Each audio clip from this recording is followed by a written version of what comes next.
بسم الله الرحمن الرحیم. عرض سلام و ادب و احترام دارم خدمت عزیزانی که این ویدیو رو ملاحظه میکنن. ابتداً تشکر میکنم از عزیزانی که این فرصت رو در اختیار من قرار دادن، دوستان سایت فراچارت. امیدوارم در این دوره‌ای که این جلسه به عنوان جلسه مقدمه و اولین ارتباط ما با همدیگه هستش بتونیم در خصوص این دوره خاص صحبت‌های مثمر ثمری رو داشته باشیم و عزیزان بتونن کمال استفاده رو، البته اگر موضوعات مورد توجهشون قرار بگیره، داشته باشند. عنوان دوره‌ای که در خدمتتون هستش ایجاد ساختار تعمیمی ذهنی در بورس. شاید موضوع این دوره با موضوع دوره‌های متفاوتی که در سطح وب ارائه میشه کاملا متفاوت باشه و از شاخصه هایی برخوردار باشه که شاید خیلی برای دوستان آشنا نباشه. انشاءالله روالی رو که در این دوره با هم دیگه طی می‌کنیم کمک میکنه تا بتونیم به اهدافی که مد نظرمون هست برسیم. یکی از مهمترین کارهایی که در دوره ایجاد ساختار تعمیمی ما میخوایم انجام بدیم بحث خودشناسی، خودسازی و خود ارتقایی هستش. شاید دوستان با این تصور که اینها چه ارتباطی به بحث بورس داره سوالات جدیدی در ذهنشون ایجاد بشه، ولی انشاءالله جلوتر که رفتیم میتونیم با همدیگه موضوع رو بیشتر بررسی کنیم و با جزئیات بیشتری اونها مرور کنیم. در جلسه مقدمه که در خدمتتون هستیم میخوایم ابتداعاً چارچوب اصلی کار خودمون رو ترسیم کنیم. اینکه به چه مسیری قراره حرکت کنیم، چه کار قراره انجام بدیم و چه چیزهایی قراره در این دوره به دست بیاریم. سرفصل‌ها رو با هم دیگه مرور میکنیم. این جلسه رو که به مقدمه میپردازیم، در جلسه مقدمه قطعاً همونطور که عرض شد چارچوب‌ها، مسیر شناسی دوره و جزئیات کلی کاری که قرار انجام بدیم رو با هم دیگه مرور خواهیم کرد. بعد از بخش مقدمه ما یکی از مهمترین قسمت‌های خودمون رو در دوره پیاده سازی می‌کنیم. اون هم موانع اصلی هستش که ما در بورس باهاش مواجه هستیم. شاید روال معمولی که در دوره‌های مختلف پیاده سازی میشه یکی از موانع اصلی حرکت صحیح در دنیای بورس باشه. ما وارد دنیایی میشیم که ناشناخته‌های بسیار بسیار زیادی داره. ادبیات و چهارچوب‌هایی که اونجا تعریف میشه کاملاً با دنیای معمول ما متفاوت هستش. متاسفانه کار کپی برداری که توسط افراد مختلف داره انجام میشه به این صورت هستش که اطلاعات رو از دنیای معمول و زندگی روزانه میگیریم و میخوایم اونها رو در دنیای بورس پیاده سازی بکنیم. وقتی که ما محیطی که قراره درش فعالیت بکنیم رو به درستی نشناسیم قطعاً نتیجه های خوبی هم نمیگیریم.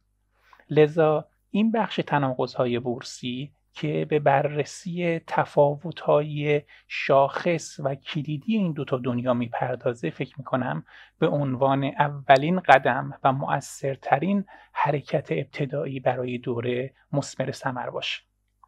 بعد از اون وارد چرخه‌های باطل میشیم.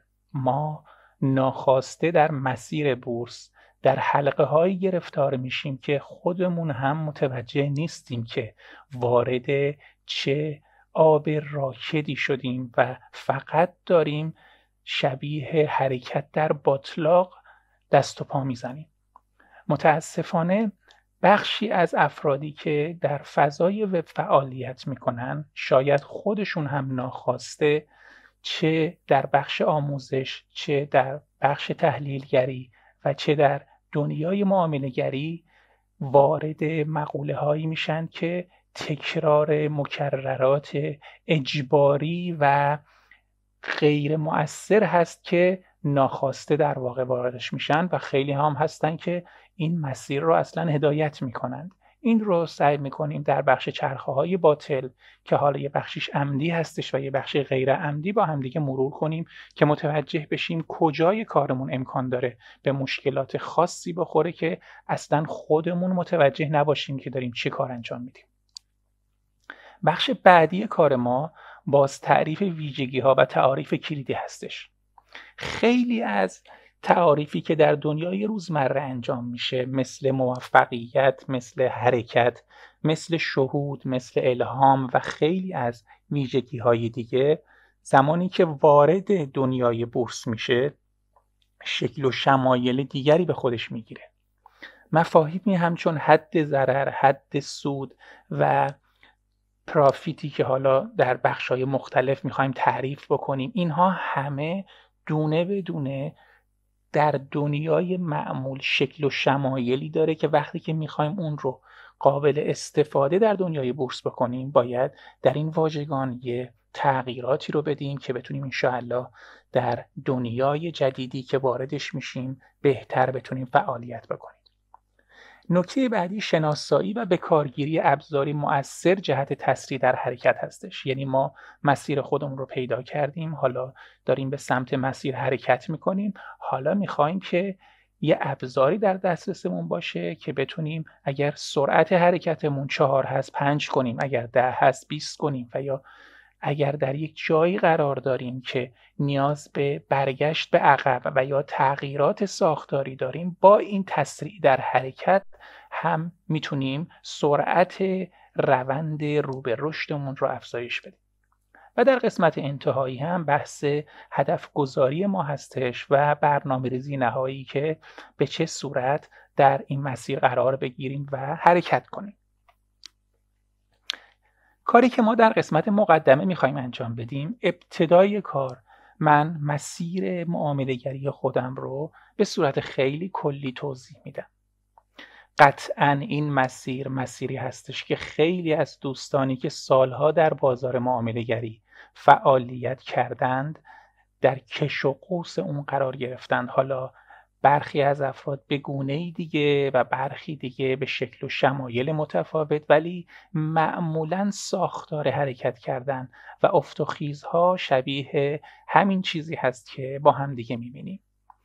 بخش بعدی رو که با هم دیگه صحبت می‌کنیم راجع به کلید واژه‌ها و مسیر شناسی دور است. این هم نکاتی هستش که ما بهش نیاز داریم و برای اینکه بتونیم در جلسات آینده مقدمات لازممون رو داشته باشیم میبایست به این کلید واژه‌ها و مسیر شناسی دورمون توجه ویژه کنیم.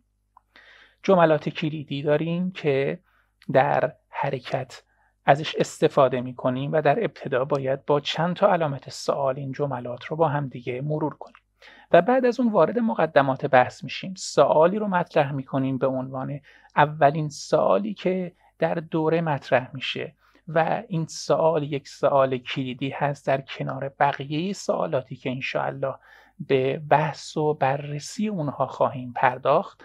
فکر میکنم با همین جلسه مقدمه ما بتونیم کلیاتمون رو به تصویر بکشیم و اینکه قرار است در این دوره چه کارهایی رو انجام بدیم.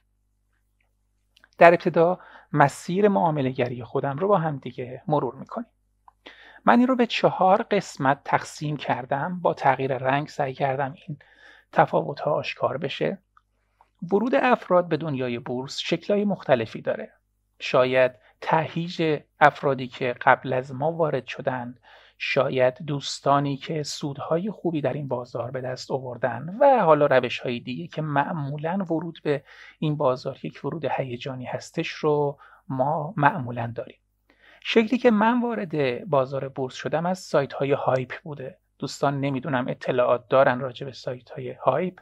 من خیلی کلی بگم اینها سایت‌هایی هستن که شما مبلغی رو سرمایه گذاری می‌کنی، سودهایی رو که به این مبالغ پرداخت میکنن از روزانه 1%، 2%، 3%، 4% شروع میشه تا حتی روزانه 7%، 8%.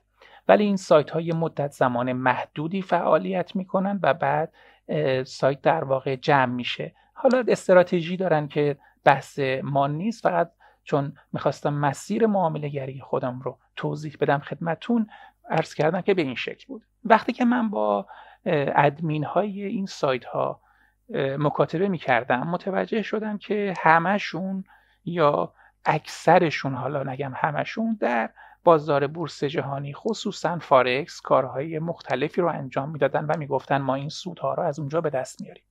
همین باعث شد که من تقریبا حدود 8 سال پیش وارد بحث بازار بورس بین الملل، حالا فارین اکسچنج یا بحث فعالیت های بورس ارز بشم.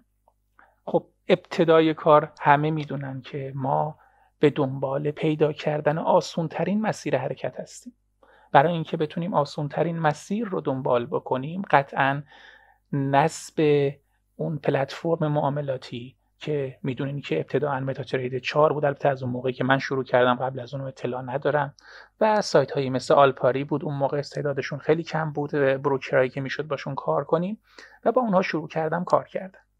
ابتداً تصور میکردم که با یاد گرفتن خود پلتفرم و کار کردن با اون و اینکه سل و بای یاد بگیریم، چجوری اوردر بذاریم، پندینگامون چجوری باشه، با یه همچین وضعیتی سعی کردم شروع کنم به کار کردم. متوجه شدم که به هیچ عنوان با یاد گرفتن خود پلتفرم نمیشه در این بازار به سود رسید. خب قطعاً مثل بقیه عزیزانی که شروع میکنن از قسمت‌های اولیه حرکت میکنن، بحث اصول تکنیکال و فاندامنتال و اینها بود که فاندامنتال فارکس که مشخص بود میشد از سایت‌های فارکس فکتوری حالا یا سایت‌های دیگه‌ای که تو اون زمان موجود بودن استفاده کنیم، چون اخبار فارکس دوستان اطلاعات دارن که خیلی عمومی و مشخص هستش، ساعت‌هایی که نیوزا در واقع پخش میشه مشخص هستش. بحث تکنیکال هم که کتاب جان مورفی بود اون موقع میشد ازش استفاده کنیم و واقعا این دسترسی که عزیزان الان به کتاب‌های مختلف تکنیکال و فاندامنتال و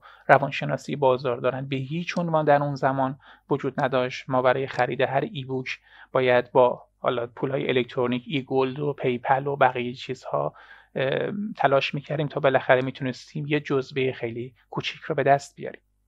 باز با یادگیری اصول تکنیکال و عرض کنم خدمتتون فاندامنتال در حدی که مورد نیاز خودم میدونستم، دیدم نمیشه واقعا به سود رسید.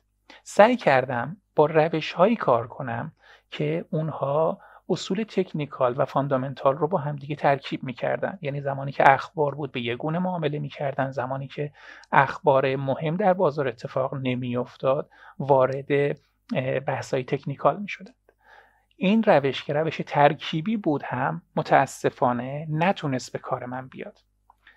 در قسمت بعدی با توجه به اینکه من خودم اون موقع روی نرم افزار عرض کنم زبان برنامه‌نویسی MQL هم کار میکردم و یاد گرفته بودم که بحث آتو تریدینگ و اکسپرت ادوایزر و اینها رو کار بکنم و تز فوق لیسانس هم چون در خصوص هوش مصنوعی بود سعی کردم الگوریتم هایی که در بخش هوش مصنوعی هست و توی کار پیاده کنم و با خودکارسازی معاملاتم بتونم در این بازار به سود برسم.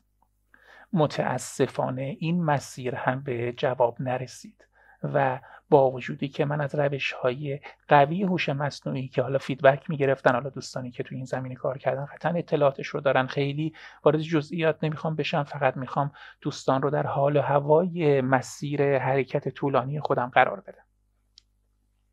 بعد از اینکه به اینجا رسیدم و ناامیدانه در واقع داشتم کارم رو دنبال می‌کردم، دیدم که این روش‌ها با وجود وقت زیادی که روشون گذاشتم جوابگو نیستن. من بسیار سعی کردم تکنیکال کار کنم، بسیار سعی کردم با حساب کتاب و برنامه جلو برم، ولی باز نمیتونستم جواب بگیرم. دوستانی رو که باشون صحبت کردم میگفتن که آقا شما باید مسیرت رو عوض کنی، شما نیاز به یک سری مسائل روانشناختی داری و ارتقاء خود کنترلی، بحث این که حالا صبر داشته باشید، معاملات خودتون زود نبندین، زود وارد بازار نشید و موضوعات دیگه که باعث شد من قبل از این هم روی کتاب‌های روانشناسی بسیار کار کرده بودم، جز علاقه‌های شخصی خودم بود، ولی با این وجود سعی کردم که اینجا بیشتر و بیشتر روش وقت بذارم و دوباره با دانش و آگاهی که مجدد به دست آوردم وارد بازار بشم.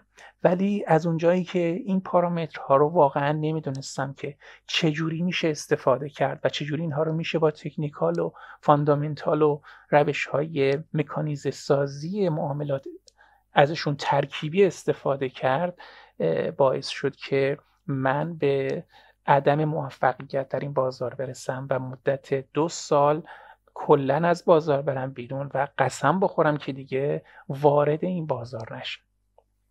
بعد از اون اتفاقاتی افتاد، حالا موضوعش یه مقدار طولانیه، ولی رسیدیم به قسمت 4 حرکت که تغییر ساختاری در دیدگاه و شروعی دوباره بود. نوع نگاه در بازار کاملا میبایست تغییر میکرد. این چیزی بود که فقط و فقط خودم تونستم به دست بیارم و دوستان هم اگر قرار است در این بازار فعالیت منجر به پیشرفت قابل توجه داشته باشن و اینکه بتونن روی درآمد این کار به عنوان یک کار ثابت حساب بکنن، به نظر من راه دستیابی به این هدف تغییر ساختاری در دیدگاه هستش که اینو حالا بیشتر توضیح میدم. کلیدواژه هایی که مورد بحث ما هست، نکته اولش درک چرایی هر پدیده به جای چگونگی است. این موضوع بسیار بسیار مهم و کلیدی هستش. متاسفانه من دوستان زیادی رو میبینم، البته مسیری که خودم هم رفتم همینه. الان شاید که به این دانش و آگاهی رسیدم انقدر راحت راجع به این موضوع صحبت میکنم، ولی قبل از این واقعا اینجوری نیست، اینجوری نبوده. بیشتر به دنبال این هستن که یک روش رو در اختیارشون بذاری، یک نقطه ورود رو بهشون بگیم و یک نقطه خروج و مدیریت سرمایه رو براشون توضیح بدیم. همین، اینکه توی این بازار در این لحظه من بخرم یا بفروشم. از زمانی که این سایت ذهن بورسی رو فعال کردیم هم بارها و بارها با من تماس گرفتن که الان ما به یه سطح مقاومت رسیدیم، الان به یه سطح حمایت رسیدیم، الان چی کار کنیم؟ این مسیر حرکت و این نوع نگاه، یعنی چگونگی معامله کردن به جای تفکر راجع به چرایی معامله، از مخربترین شاخصه هایی هستش که متاسفانه قریب به اتفاق افراد گرفتارش میشن. این موضوع رو خواهش میکنم دوستان مد نظر داشته باشن، چرا که اولا بسیار بسیار مهم هست، ثانیاً در ادامه دوره بیشتر در این خصوص صحبت خواهیم کرد. یه نکته دیگه که باز بسیار مهمه و من این رو واقعا متوجه نمیشم که چرا ما در زمان کودکی کنجکاوی رو به عنوان یکی از شاخصه‌های بارز خودمون میدونیم. هر چی که بزرگتر میشیم این حس کنجکاوی ما، حالا شاید یکی از دلایلش سرکوب شدنش در خانه، در محیط بیرون و اینکه بعضی از کنجکاوی‌ها با مخالفت و تهدید افراد اطرافمون مواجه میشه، شاید این اتفاق براش میفته. ولی باید ما حس کنجکاوی رو در بازار داشته باشیم و این حس هیچ جایگزینی در بازار نداره. عرض کردم اینها رو که داریم توضیح میدیم، بعد از این انشاءالله در ادامه دوره راجبشون سعی میکنیم بیشتر و بیشتر توضیحاتی رو داشته باشیم. یک نکته رو که اینجا میخوام بهش بپردازم این هستش که در قرآن هم اصل بر تدبر هستش. خداوند متعال دلیل نزول آیات وحی رو همین تدبر، تعقل و تفکر و طرح پرسش میدونه. حتی اگر درصد بخوایم بگیریم از حدود 6500 آیه‌ای که در قرآن موجود هست، تقریباً 300 آیه به صورت مستقیم و غیر مستقیم که یه چیزی حدود 5% از کل محتوای قرآن کریم رو به خودش اختصاص داده، در خصوص تدبر و پرسش و تفکر مطلب ارائه داده و انسانها رو به این قسمت جلب کرده و توجهشون رو معطوف کرده. این نکته واقعا از کلیدی ترین نکاتی هستش که ما در این دوره سعی میکنیم بهش بپردازیم و از این منظر و از این مقوله وارد این مبحث بشیم. مسیر شناسی دوره رو با هم دیگه مرور میکنیم. بازار هدف ما کجاست؟ داریم راجع به چه بازاری صحبت میکنیم؟ بازار بورس داخل هست، بورس خارج هست، بحث کالا هستش، بحث عرض کنم ارز، بحث بورس داخل و چیزهای دیگر رو ما اینجا این شکلی صحبت میکنیم که میگیم مطالب ارائه شده در تمامی بازارهای بورس قابل تطابق و استفاده است و این کاری که ما داریم انجام میدیم به بازار خاصی اشاره نداره. پس دوستان میتونن از این مطالب در تمامی بازارهایی که جایی که اصلا مارکت تعریف میشه، جایی که عرضه و تقاضا وجود داره، جایی که خریدار و فروشنده وجود داره، میتونن فعالیتشون رو انجام بدن. پیش نیاز این دوره چی هستش؟ افراد میبایست تسلط عمومی بر ادبیات حاکم بر بازاری که میخوان کار کنن داشته باشه. همینطور نرم افزار مورد استفادهشون که حالا اون کارگزاری یا بروکر در اختیارشون گذاشته رو باید کار کردن باشه، بلد باشن. اصلا ما اینجا برنامه نداریم که بشینیم در خصوص خطوط ترند، فیبوناچی، خطوط حمایت و مقاومت، ترندا و عرض کنم تمامی شاخصهایی که حالا در بحث تکنیکال وجود داره یا بحث نیوز به شکل‌های مختلف در بازارها بحث کنیم. ما تصورمون این هست که عزیزی که میخواد اینجا وارد این مقوله بشه تسلط داره بر ادبیات حاکم بر بازار. منظورم از تسلط حالا این نیست که شما بیای چندین و چند قسمت مختلف رو بلد باشی، همین که بدونی بازار شما تکنیکالش حدوداً چی هستش. حالا اگر با اندیکاتور کار میکنید چند تا اندیکاتور اصلی که کار کردید و بشناسید، اگر با نرم افزار خاصی کار میکنید بحث خرید و فروش و اوردرگذاری و شناخت سهم ها و چیزهای مختلف رو اینها رو بدونین، از نظر من برای ورود به این دوره و استفاده از اون کافی هستش. هدف دوره ما چی هستش؟ ما به دنبال دستیابی به ابزارهای قدرتمند برای تبدیل شدن به یک معامله‌گر موفق هستیم. سعی میکنیم در کنار همدیگه ابزاری رو به خدمت بگیریم که با استفاده از اون بتونیم معامله‌گری بشیم که خودمون بتونیم روی پای خودمون وایسیم و از این بازار کسب سود کنیم. دستاورد این دوره چی میتونه باشه؟ یکی از بزرگترین مشکلاتی که وجود داره بحث سیکل های معیوب در معامله گری، همون که گفتم در بخش دوم کارمون باش کار داریم. این سیکل ها رو راجع بهشون صحبت میکنیم و سعی میکنیم اونها رو شناسایی و حذف کنیم.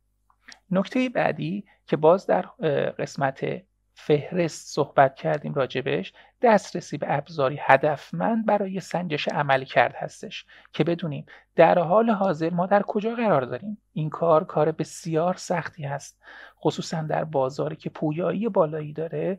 ابزار سنجشی عملا قابل دسترس نیست، ولی سعی میکنیم با اشکال مختلف ما پارامترهایی رو در خدمت خودمون قرار بدیم و تست هایی رو به صورت سنجشی در واقع داشته باشیم که بتونیم جایگاه خودمون رو در بازار رصد کنیم و انشالله بتونیم به یک معامله‌گر برتر تبدیل بشیم.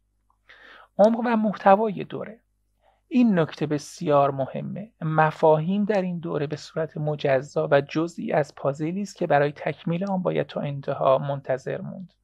من خواهش میکنم از عزیزان اینکه یه مبحث رو فکر میکنن خیلی ساده است یا یه مبحث رو فکر میکنن دید کاملی نسبت بهش دارن، به هیچ عنوان ازش نگذرن و سعی کنن بخش‌های مختلف اون رو با من دنبال کنند و تا انتهای دوره همراه هم باشیم، چون در هر کدوم از مباحث نکاتی مطرح میشه که اینها به صورت زنجیروار به هم متصل هستند و عزیزان میبایست همه رو با هم دیگه جلو ببرند. یه جملاتی رو ما در پیرامون خودمون شنیدیم، مثل نیمی از ثروت دنیا در اختیار 1% از انسان هاست. 70% از مردم در مجموع تنها صاحب 3% از ثروت موجود هستند. اینها واقعیت های جامعه بیرون ماست. ولی چرا؟ آیا میتونیم اینها رو فقط به بحث رانت و ارتباط و بقیه موضوعات رب بدیم. نمیدونم دوستان داستان زندگی افراد موفق رو چقدر دنبال کردن و چقدر روش وقت گذاشتن ببینن افراد به چه صورت رشد کردن، چه شاخصه هایی رو برای حرکت هاشون در نظر گرفتن. از دوستان خواهش میکنم راجع به این موضوعات خودشون مطالعه داشته باشن، تحقیق کنن و به نتایجی برسن و این نتایج رو با دیگران به اشتراک بذارن و سعی کنن بحث هایی رو پیرامون این موضوعات انجام بدن. چرا نیمی از ثروت کل دنیا فقط در اختیار 1% از انسان هست؟ این 1% چه ویژگی هایی دارن؟ چرا 70% از مردم در دنیا فقط 3% از ثروت موجود رو تونستن به خودشون اختصاص بدن؟ این سوال ها در کنار جملات کلیدی که ما در بازار بسیار بسیار اینا رو میشنویم، بحث این که روند دوست شماست، trend is your friend، خب این یعنی چی؟ روندها به شکل‌های مختلفی در بازار تعریف میشن و خیلی راحت شکسته میشن و درک این که الان من کجای روند هستم و چجوری وارد روند جدید بشم و چجوری معاملاتمون انجام بدم، اینا همه سوالاتی هستند که ما باشون دست به گریبان هستیم. شاید این سوالها نه فقط برای یک تازه کار بلکه برای کسی که سالهاست داره در بازار بورس فعالیت میکنه هم سوالات کلیدی باشن. ضررهای خود را محدود کنید، به سودهایتان اجازه رشد بدهید، مدیریت سرمایه حیاتی است. اینها رو قطعا دوستان شنیدن و جملات تکراری هست، ولی از دوستان خواهش میکنم روی این کلمات تمرکز بیشتری داشته باشن. ما در این دوره میخوایم اطلاعاتی رو با هم دیگه مرور کنیم که این بحث محدود کردن ضرر یا اجازه رشد دادن به سود و یا بحث مانی منیجمنت و حالا بحثایی که در کنار اون مطرح میشه رو دوست دارم عزیزان بیشتر راجبشون فکر کنند و از دورنمای دیگه ای سعی کنن به اونها برسن. ما برای اینکه کارمون رو بتونیم پی بگیریم با یک سوال عملاً وارد مباحث اصلیمون میشیم. سوال این شکلی هستش که ما صحبت‌هایی رو از بزرگان دنیای معامله‌گری میشنویم. این صحبت‌ها از هر کسی که باشه باید راستی آزمایی بشه. باید ما تجربه کنیم که آیا این صحبت از نظر ما و با دید ما و با تجربه ما قابل پیاده سازی هست یا نه. این راستی آزمایی به شکل‌های مختلفی انجام میشه. ما یک نمونه بارز اون رو میخوایم با هم دیگه بررسی کنیم و ببینیم که آیا برداشتی که ما نسبت به این جمله داریم یا این عبارت داریم با برداشتی که عموم تریدرها و تحلیلگرها دارن در دنیای بورس کار میکنن تطابق داره یا نه. اگر نداره چرا اینقدر فاصله هست؟ برای اینکه بتونیم این کار رو انجام بدیم سعی میکنیم وارد یه سایت های مختلف بشیم و یه سری اطلاعات رو از اونجا برداریم. اجازه بدین ما محیط رو عوض کنیم و من وارد سایت فراچارت میشم. در سایت فراچارت شما یک قسمت درباره ما دارید.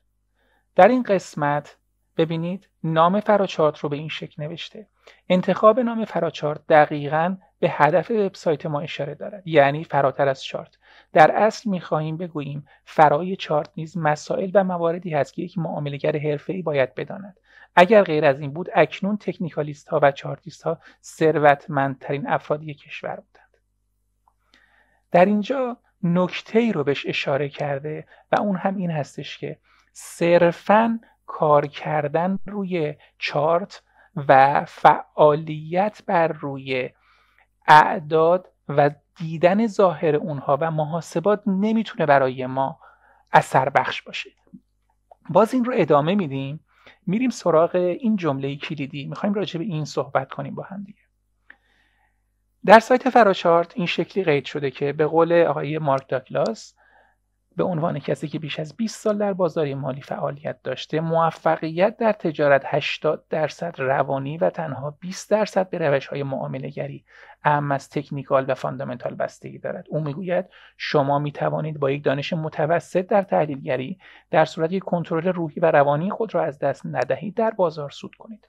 و برعکس اگر بهترین و بزرگترین سیستم معاملات را داشته باشید اما کنترل روحی و روانی نداشته باشید در بازار ضرر میکنید. این رو چرا میخوایم بهش بپردازیم؟ ببینید، اولا گوینده هر کلامی برایمون مهمه. آقای مارک داگلاس رو نمیدونم دوستان اطلاعاتی دارید ازش یا نه. ایشون یک معامله‌گر حرفه‌ای هستش. کتاب معامله‌گر منظم و تریدینگ این دی زون و حالا کتاب‌ها و سمینارها و مقالات مختلفی داره. یک سریشون هم عزیزان لطف کردم و در سایت فراچارت گذاشتن، اونجا میتونید مراجعه کنید و دانلود بکنید اونها رو. دو تا خصوصیت بارز داره آقای مارک داگلاس. یک معامله‌گر حرفه‌ایه و دو یه مدرس حرفه‌ای معامله‌گریه. این دوتا در کنار هم میتونه صحبتاش برای ما قابل تأمل باشه. یکی از معامله‌گرهای قوی بازار در کتاب خودش اینطور نوشته بود که خواهرزاده من به من مراجعه کرد و گفت که من میخوام در آزمون رانندگی شرکت کنم، میتونی به من کمک کنی؟ ایشون گفت بله، مشکلی نداره، من بیش از 20 ساله که دارم رانندگی میکنم. با ماشینشون رو به یک محله خلوتی بردن که بتونه قشنگ اونجا تستاشو انجام بده و گفت شروع کردن به توضیح دادن که ببین اول پاتو میذاری روی کلاج، بعد دنده رو میزنی یک، سعی میکنی یواش پاتو از روی کلاج برداری و بعد حرکت میکنه ماشین و بعد دنده 2 دنده 3. خلاصه توضیح دادم بهشون. گفتشون اولین سوالی که از من پرسید گفت که کلاج کدومه؟ من موندم یه دفعه. خب راست میگه، اول من باید کلاج رو برای ایشون توضیح بدم. بعد به من گفت که دنده 1 چرا بالاست، چرا 2 پایینه، چرا اینها 1 و 2 و 3 و اینها در یه جهت نیستن بقیه در جهت دیگه ای نیستن.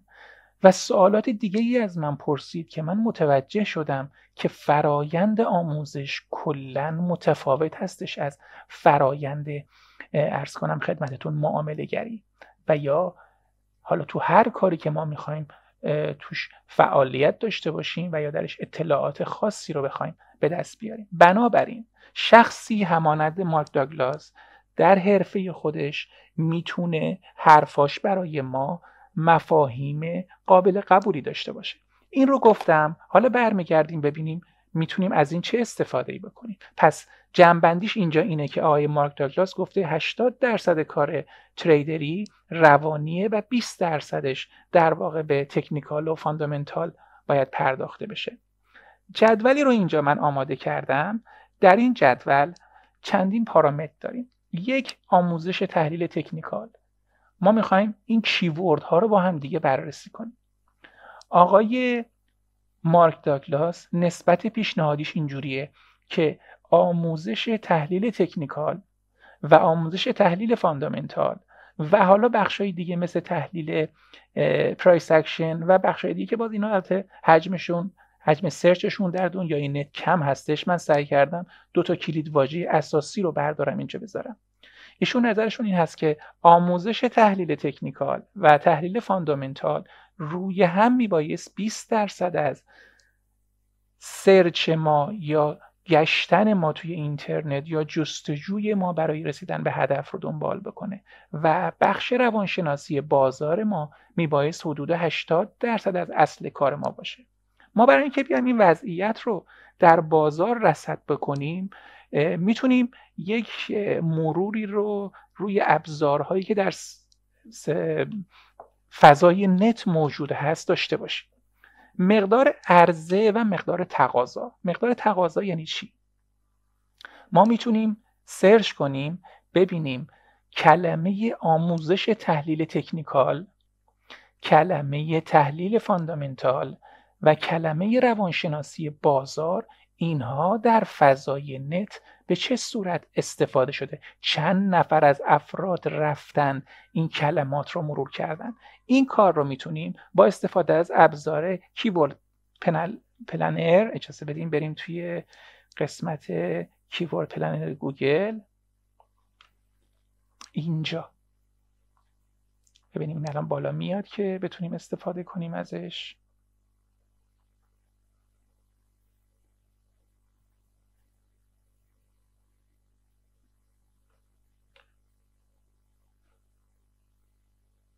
اگر اینترنتمون سرعتش جواب بده میتونیم وارد این کیورد پلنر بشیم و کلماتمون رو سرچ کنیم.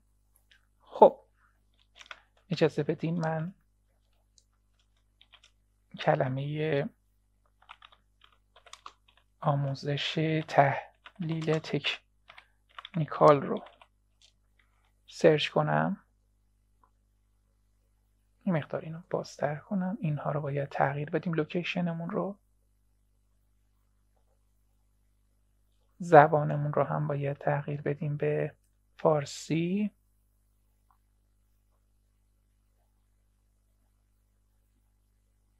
خب ببینید کلمه آموزش تحلیل تکنیکال 1300 بار به طور متوسط در ماه استفاده شده. یعنی اینکه افرادی که رفتن توی اینترنت سرچ کردن و این کلمه رو تقاضا کردن حدوداً تعدادشون 1300 نفر در ماه بوده. این اولین کلمه ما. کلمه بعدی ما، حالا هم آموزش تحلیل فاندامنتال رو میتونی بزنیم هم تحلیل فاندامنتال. من قبلا سرچ کردم تحلیل فاندامنتال تعدادش بیشتره، دلیل هم داره. حالا اجازه بدین فاندامنتال. خب 320 بار استفاده شده. حالا روانشناسی بازار رو سرچ میکنیم. کلمه روانشناسی بازار هم 90 بار در ماه. این رو میریم توی جدولمون قرار میدیم. من قبلا این کار رو انجام دادم، نگاه کنید. 1300 بار در ماه آموزش تحلیل تکنیکال، 320 بار در ماه تحلیل فاندامنتال و 90 بار روانشناسی بازار. اگر نسبت بگیریم، یعنی اینها رو با هم جمع کنیم، مجموع این دوتا تقسیم بر مجموع همه اینها و 90 تقسیم بر مجموع اینها اینجا بذاریم. اگر نگاه کنیم ببینیم نسبت تقاضا 94%، نسبت تقاضا 94.7% به 5.3%. خیلی جالب شد. یعنی افرادی که توی اینترنت دنبال آموزش تحلیل تکنیکال و تحلیل فاندامنتال هستند تقریبا حدود 95% به سمت این دوتا هستند و فقط 5% دنبال روانشناسی بازار هستن. چیزی که آقای مارک داگلاس 80-20 رو این شکلی آورده، اینجا 5 در برابر 95 است. حالا بریم ببینیم سایت هایی که دارن این اطلاعات رو عرضه میکنن وضعیتشون چه جوری هستش. دنبال عرضه سایت ها بریم. عرضه سایت ها رو از کجا میتونیم به دست بیاریم؟ این رو میتونیم از سرچ گوگل به راحتی مشخص کنیم. اجازه بدیم ما برگردیم توی قسمت سرچمون. مثلا الان روانشناسی بازار رو من قبل از این سرچ کردم، 36,500,000 بوده. اینو داشته باشین. بحث آموزش تحلیل تکنیکال رو 6,730,000 اینا رو الان وارد میکنیم. که البته من چند دقیقه پیش اینا رو سرچ کردم برای اینکه عددها رو داشته باشم. و تحلیل فاندامنتال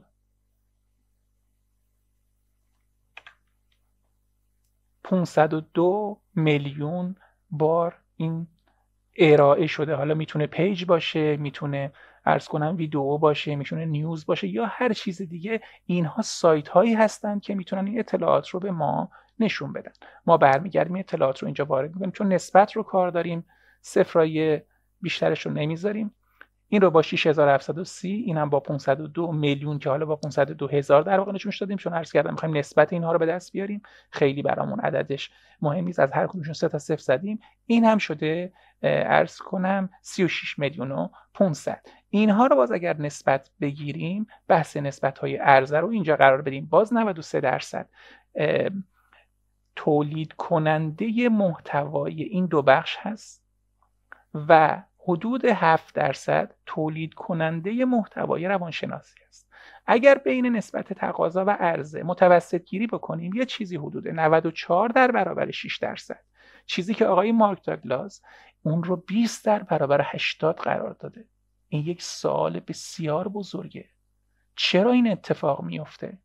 اگر یه فردی که سالها در بازار فعالیت کرده این نسبت رو 20 به 80 اعلام کرده، چرا افراد در فضای وب دقیقاً در نقطه مقابل اون هم با چه اختلاف شدیدی دارن این کلمات رو سرچ میکنن و جالبه عرضه کننده ها هم نگاه میکنن ببینن تقاضا کننده ها کیان، یا شاید اصلا عکس قضیه است، یعنی عرضه کننده ها هستند که به تقاضا کننده ها خط میدن و اونها رو وارد این مسیر میکنند.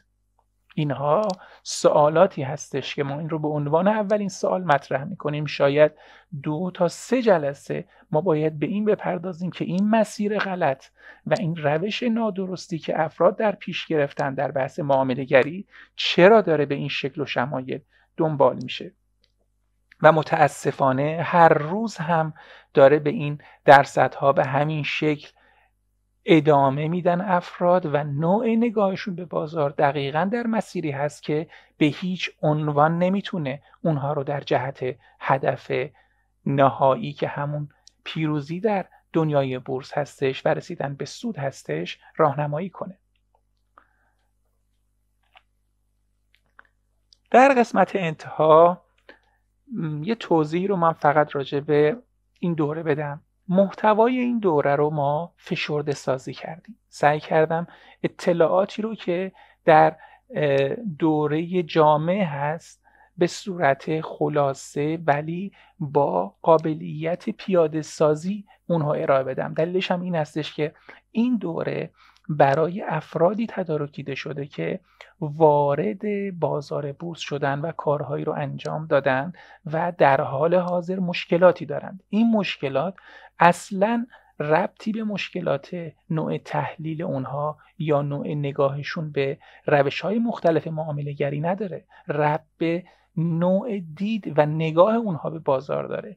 زمانی که ما بخوایم یکی از این موضوعاتی رو که داریم مطرح میکنیم در این دوره بخوایم شرح و بسط اون رو بدیم، لازم هستش که دوستان صحبت کنند و ما بازخوردهای اونها رو در دوره ببینیم که بعد بتونیم اینها رو بالا پایین بکنیم و در حول و حوش سوالهای اونها و نیاز اونها بحث رو دنبال بکنیم. لذا جایی که مجبور هستم من متکلم وحده باشم و دوستان رو از دور در واقع باشون ارتباط یک طرفه داشته باشم، قطعا نمیتونیم اون جلسات بازخوردی رو داشته باشیم و در جزئیات بیشتر وارد بشیم و کلیات دوره رو تحت تاثیر قرار بدیم. بنابراین شکل دوره ما به این صورت ادامه پیدا میکنه و انشالله در جلسات آینده بتونیم بقیه موضوعات رو وارد بشیم. خیلی خوشحال شدم که در خدمتتون بودم. خدا رو شکر که تونستیم این جلسه مقدمه رو برگزار کنیم. انشالله که مورد توجه و پسند شما قرار گرفته باشه. در پناه حق پایدار و موفق و عاقبت به خیر باشید.